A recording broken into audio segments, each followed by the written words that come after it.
Hello दोस्तों, स्वागत है आपका हमारे यूट्यूब चैनल उत्तराखंड ज्ञान विद जीवन में। आज से हम स्टार्ट करने वाले हैं उत्तराखंड सामान्य अध्ययन, जो कि हमारे बीएस नेगी जी की सिंगल लाइनर बुक है। तो इनका जो थर्ड एडिशन आया हुआ है, उस पुस्तक को इन्होंने काफ़ी बढ़िया तरीके से अपडेट कर लिया है। तो इस बुक में अगर आपको मैं बताऊं तो इसमें टोटल 47 चैप्टर हैं। अभी उनकी लिस्ट में आपको देने वाला हूं। तो इन बुक के प्रत्येक चैप्टर का, जैसे मैंने अजय रावत का तो आपको कंप्लीट डिटेल में पढ़ाया था, तो इस बुक का मैंने क्या किया हुआ है, इंपॉर्टेंट वन लाइनर निकाले हुए हैं। मोस्ट इंपॉर्टेंट वन लाइनर मुझे पढ़ाते हुए, पेपर देते हुए लगभग 3 से 4 साल, 4 से 5 साल हो चुके हैं। तो उन सभी जितने भी साल का एक्सपीरियंस है या पढ़ाने का जो एक्सपीरियंस है, उस हिसाब से मैंने कुछ मोस्ट इंपॉर्टेंट वन लाइनर निकाले हैं। तो टोटल 47 वीडियोस तो ज़रूर आएंगी, क्योंकि इस बुक में 47 चैप्टर हैं। इसके अलावा अगर वीडियो बढ़ेंगे, अगर बड़ी हो जाएगी तो उसके 2-2 भाग भी ले आए जाएंगे। लेकिन इसमें मैं आपको पहले ही बता देता हूँ, सिर्फ इम्पोर्टेंट वन लाइनर पढ़ाए जाएंगे आपको। इसके अलावा उत्तराखंड का इतिहास में अजय रावत की बुक के हिसाब से आपको डिटेल में पढ़ा चुका हूँ। जिला सीरीज आपको कंप्लीट करा चुके हैं। अजय रावत जो कि उत्तराखंड के इतिहास से संबंधित है, उसका नोट्स और प्रैक्टिस सेट, जिला सीरीज के नोट्स और प्रैक्टिस सेट, परीक्षा वाणी के नोट्स और प्रैक्टिस सेट, ये सारी चीज़ें मैं ऑलरेडी पहले से करा चुका हूँ। इसी के साथ इस हफ्ते से आप लोग के लिए 2 नई सीरीज स्टार्ट हुई हैं। सबसे पहली सीरीज उत्तराखंड की महत्वपूर्ण वन लाइनर, जो हमारी उत्तराखंड की जितनी किताबें हैं, जैसे परीक्षा वाणी, बीएस नेगी, अजय रावत, जितनी मोस्ट इंपॉर्टेंट किताबें, उन सभी के निचोड़ निकाल के उनकी इंपॉर्टेंट वन लाइनर वाली सीरीज चल रही है। और ये दूसरी सीरीज जो आज से स्टार्ट हो रही है, वो है बीएस नेगी जी की जो पुस्तक है वन लाइनर की, उसका निचोड़ आपको कराया जा रहा है। उम्मीद है पिछले लेक्चर्स या पिछली सीरीज की तरह आपको ये सीरीज भी पसंद आएगी। सारे महत्वपूर्ण वन लाइनर हैं। और इसके अलावा जो पुराने वीडियो हैं, उनके लिंक हमारे WhatsApp channel, Telegram channel, Facebook page, सारे लिंक डिस्क्रिप्शन में दिए हुए हैं। और आपको पीडीएफ कैसे प्राप्त होगी, वो सभी जानकारी आपको डिस्क्रिप्शन में दी गई है। आगे मैं आपको जानकारी देने वाला भी हूँ। तो आगे बढ़ते हैं। तो आप ये बुक देख सकते हैं, उनकी जो थर्ड एडिशन है, notes publication single one liner. तो इस बुक को अगर आप बुक लेना चाहते हैं तो उसका लिंक भी डिस्क्रिप्शन में दिया हुआ, आप देख सकते हैं आराम से। अब इनकी विषय सूची आप देख सकते हैं, ये देखिए। तो पहले पेज में टोटल 27 चैप्टरों की बात यहाँ पर की गई है। उसके बाद टोटल अगर आप देखते हैं तो इस बुक में टोटल 47 चैप्टर हैं। तो आप ये मान के चलिए 47 वीडियो तो किसी भी हालत में आएंगे आपके लिए, और रोज़ आने की कोशिश करी जाएगी। और कल जो आप लोग के लिए वीडियो आएगा, आप पहला लेक्चर है तो थोड़ा बहुत सारी चीज़ें जानकारी आपको देनी है। कल से सीधी बात में बकवास होगी। और कल आप लोग के लिए उत्तराखंड के वन लाइनर का तीसरा भाग आने वाला है। तो लगातार सीरीज आपने फॉलो करनी है, पुराने वीडियो भी आपने देखने हैं। और आगे बढ़ने से पहले कुछ जानकारी आपको दे देते हैं। जितने भी वीडियो लेक्चर हमने दिए हैं, जिसमें उत्तराखंड का इतिहास, उत्तराखंड संपूर्ण जिला सीरीज, उत्तराखंड परीक्षा वाणी, इन सभी की अलग अलग सेपरेट पीडीएफ हमने बना रखी हैं।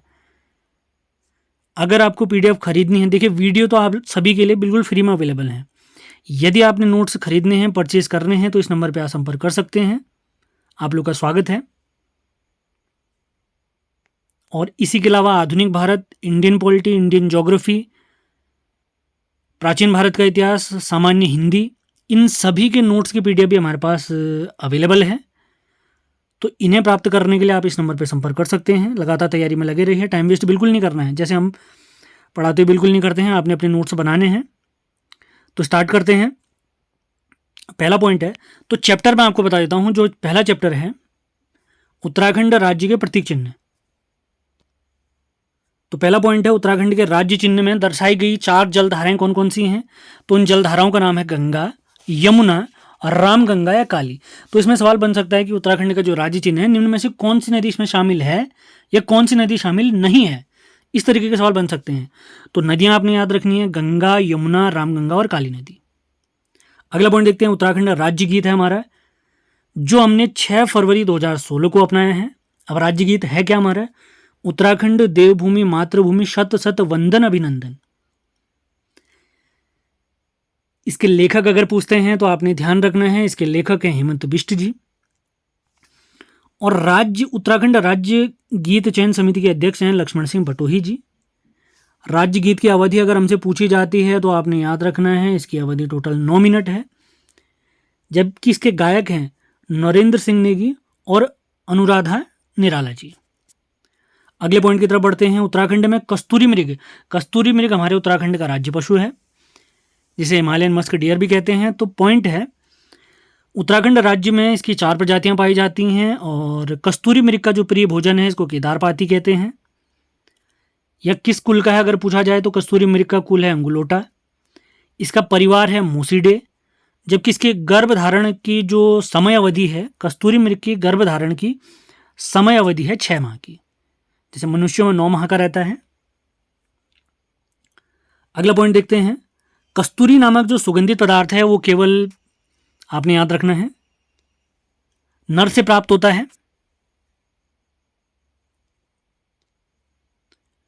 और इससे प्राप्त होने वाला जो सुगंधित पदार्थ है इसको रासायनिक रूप से मिथाइल ट्राइक्लोरोपेंटाडेकेनॉल कहा जाता है।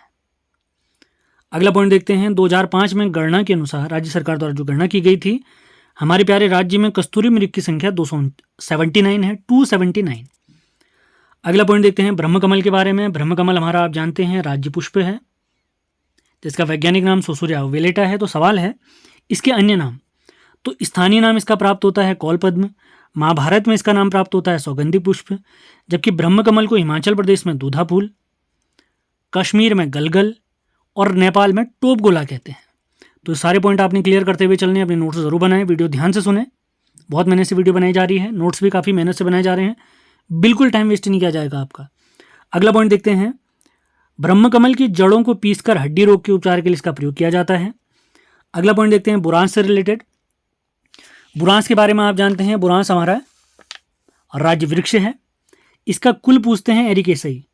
बुरांस का वैज्ञानिक नाम आपको जरूर पता होगा। तो रिपीटेड सवाल मैं बिल्कुल नहीं पढ़ाने वाला हूँ यहाँ पर, वे सवाल जो एग्जाम ओरिएंटेड हैं केवल वही पॉइंट मैं आपको बताने वाला हूँ। अगला पॉइंट देखते हैं। इसका अन्य नाम प्राप्त होता है हिमाचल प्रदेश में बुरांसो, जबकि कर्नाटक में इसको बिली या विली कहा जाता है। बुरांस हमारा राज्य पुष्प है हिमाचल प्रदेश और नागालैंड का, जबकि हमारे उत्तराखंड का ये राज्य वृक्ष है। अगला पॉइंट देखते हैं। बुरांस में डायबिटीज की रोकथाम करने के लिए मिथेनॉल नामक पदार्थ पाया जाता है, महत्वपूर्ण फैक्ट है। अब कुछ जानकारी हमारे राज्य पक्षी मोनाल के बारे में। तो मोनाल हमारा राज्य पक्षी है, हम जानते हैं। इसे कश्मीर में, या इसके अन्य नाम अगर देखते हैं तो कश्मीर में से सुनाल, हिमाचल में से नीले गुरु, सिक्किम में चमदोंग, भूटान में बुप, जबकि प्यारे नेपाल में से डंगन कहा जाता है। अगला फैक्ट देखते हैं। मोनाल किस परिवार से संबंधित है? तो ये फेजेंट परिवार से संबंधित है, जबकि इसका प्रिय भोजन है आलू। अगले फैक्ट्स की तरफ बढ़ते हैं। मोनाल से रिलेटेड ही हैं, इसकी कुछ 4 प्रजातियां हैं। इनके बारे में पूछा जा सकता है हमसे। तो मोनाल की जो 4 अन्य प्रजातियां हैं उनके नाम देख लेते हैं। वैसे मोनाल का जो वैज्ञानिक नाम है वो लोफोफोरस इम्पीजेनस है, नेपाल का राज्य पक्षी है ये। तो इसकी जो 4 अन्य प्रजातियां हैं उसे कहते हैं इपेलेस, स्केलेट्री, ल्यूरी या अगला लूफोफोरस एंस। तो प्रजातियां फिर से रिपीट करते हैं, इपेलेस, स्केलेट्री, ल्यूरी और ल्यूफोफोरस एंस। ल्यूफोफोरस एंस। अगले पॉइंट की तरफ बढ़ते हैं। मोनाल को हिमालयी पक्षियों का सिरमौर कहा जाता है। मोनाल को वन्य जीव संरक्षण एक्ट 1972 के तहत संरक्षित भी घोषित किया गया है, महत्वपूर्ण फैक्ट है। राज्य सरकार द्वारा की गई गणना के अनुसार मोनाल की राज्य में संख्या वर्तमान में 2008 के आंकड़ों के अनुसार 919 बताई गई है। अगला फैक्ट देखते हैं। उत्तराखंड की जो राज्य तितली है वो कॉमन पिकॉक है। इसे राज्य तितली बनाने की घोषणा की गई 7 नवंबर 2016 को। इसका वैज्ञानिक नाम है पेपिलियो वाइनर, जबकि इसका जीवन काल है केवल 30 से 35 दिन। 7000 फीट की ऊंचाई पर यह पाया जाता है। अगला फैक्ट देखते हैं। राज्य में बटरफ्लाई पार्क लच्छीवाला देहरादून में स्थित है, जिसकी स्थापना 2016 में की गई, महत्वपूर्ण फैक्ट हो सकता है। अगला फैक्ट देखते हैं। हमारा प्यारा राज्य वाद्य यंत्र है ढोल, जिसे 2015 में अपनाया गया। उस समय पे हमारे मुख्यमंत्री थे हरीश रावत जी, और भंडारी समिति की सिफारिशों पर इसे राज्य वाद्य यंत्र बनाया गया है। अगला पॉइंट देखते हैं। अकबर से संबंधित एक पुस्तक है अबुल फजल द्वारा लिखी गई आईने अकबरी। तो आईने अकबरी पुस्तक में भी ढोल का उल्लेख प्राप्त होता है, महत्वपूर्ण फैक्ट हो सकता है। सवाल पूछा जा सकता है निम्न में से किस पुस्तक में उत्तराखंड के राज्यवाद्य यंत्र का उल्लेख प्राप्त होता है? तो आपने याद रखना है आईने अकबरी में। अगला पॉइंट देखते हैं, मांगलिक कामों में ढोल पर बजाई जाने वाली ताल को कहते हैं बड़े ताल। और आज का अंतिम फैक्ट देखते हैं, उत्तराखंड शासन द्वारा राज्य चिन्हों और प्रतीक चिन्हों का निर्धारण 2001 में किया गया है। तो इसी के साथ BS नेगी जी की जो नई पुस्तक है 3rd एडिशन, उसका पहला चैप्टर हमारा समाप्त होता है। उम्मीद है सेशन आपको पसंद आया होगा। तो कल या अगले दिन जब भी ये वीडियो आएगा, कल तो हमने वन लाइनर देखना है, उसके बाद मैं आपको जानकारी दे दूंगा कि अगले वीडियो कौन कौन से होंगे। तो अगला चैप्टर जो इसमें है आप देख सकते हैं, मैं आपको इंडेक्स में दिखा भी दूंगा। तो इंडेक्स के हिसाब से अगर दूसरा चैप्टर हम देखते हैं तो उत्तराखंड का प्राचीन इतिहास है। तो इसके महत्वपूर्ण फैक्ट, क्योंकि इतिहास तो मैं अजय रावत की पुस्तक से आपको डिटेल में पढ़ा चुका हूं पहले से, तो उन सभी के लिंक आप देख सकते हैं। अभी मैं कुछ स्पेशल वर्णन आपको लाने वाला हूं आप लोग के लिए। तो लगातार आपने सेशन फॉलो करना है, पसंद आया तो इसे लाइक और शेयर भी जरूर करना है, जिससे अधिक से अधिक लोग हमसे जुड़ सकें। मैं आप लोग को पहले बता देता हूँ, वीडियो पहले से ही फ्री थी, आगे भी फ्री रहेंगी। PDF का चार्ज इस वजह से लिया जाता है क्योंकि मैंने PDF बनाने के लिए, वीडियो अपलोड इत्यादि काम करने के लिए, टेक्निकल काम करने के लिए कुछ लोगों को रखा हुआ है, तो उनकी पेमेंट करनी होती है मुझे, इसी वजह से PDF पेड की गई है, अन्यथा PDF भी फ्री में अवेलेबल रहती है आप लोग के लिए।